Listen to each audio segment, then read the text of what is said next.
y'all, it's Amanda with Seven Sparrows Farm. We're talking about Justin Rhodes' Chickshaw 2.0, and we're doing a review with some of the upgrades we've done for our situation.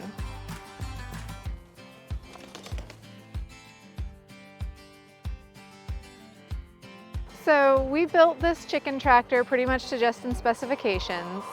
In his instructions, he kind of prices things out for you and says that if you use cedar, it should run a little over $700. Now, we built this during the 2020-2021 lumber crisis, so it cost us about that much to use pressure treated and or untreated painted wood.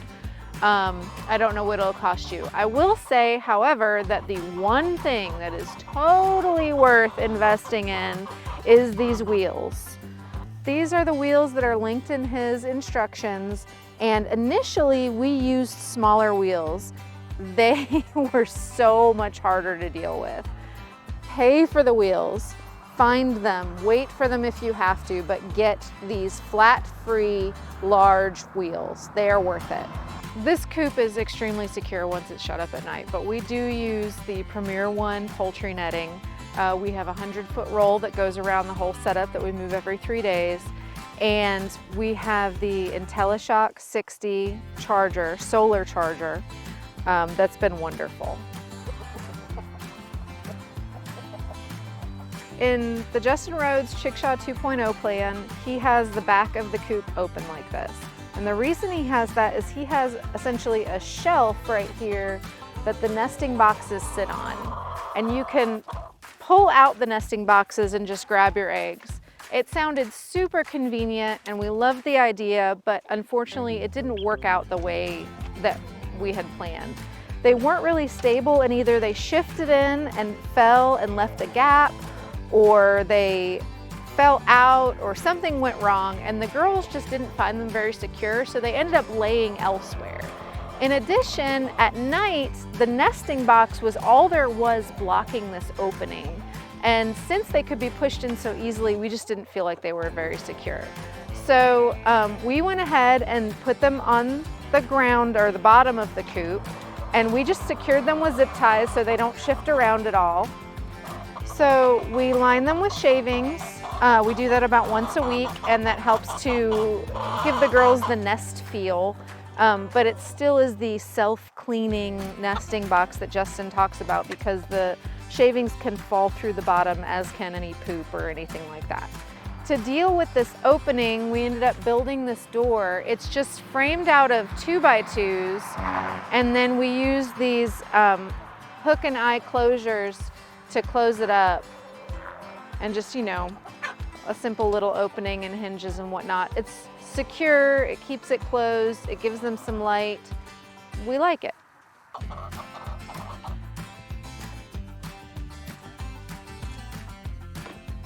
So one other thing that we changed about the coop was the kickstand.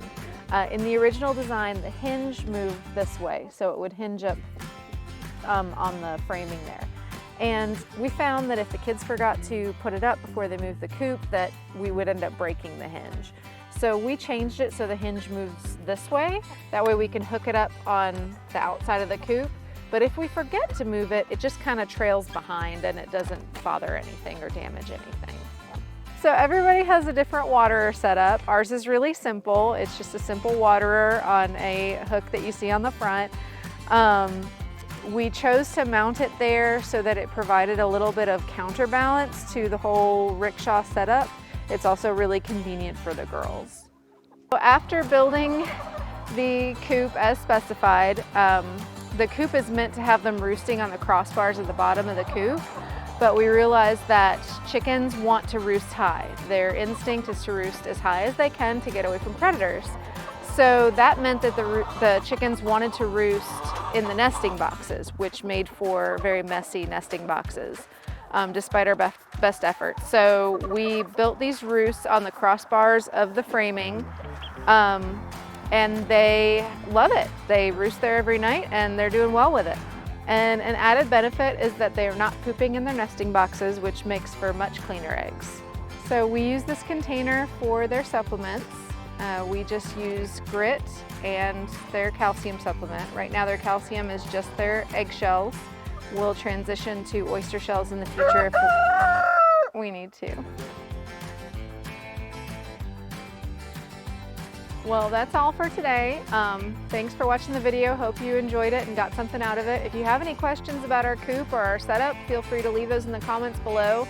Be sure to like and subscribe, and we'll see y'all next time.